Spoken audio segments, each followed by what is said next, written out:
Nagbabala ang Philippine National Police sa publiko laban sa pagpapakalat ng mga maling impormasyon o fake news sa social media.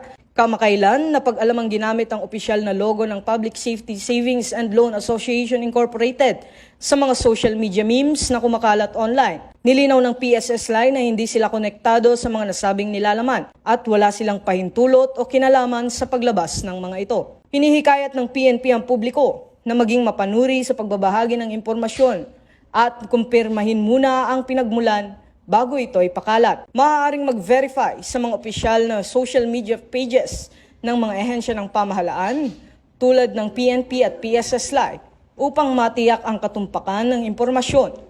Nananawagan din ang PNP sa lahat ng netizens na makiisa sa kampanya laban sa fake news upang mapanatili ang isang responsable, ligtas at mapagkakatiwalaang online community.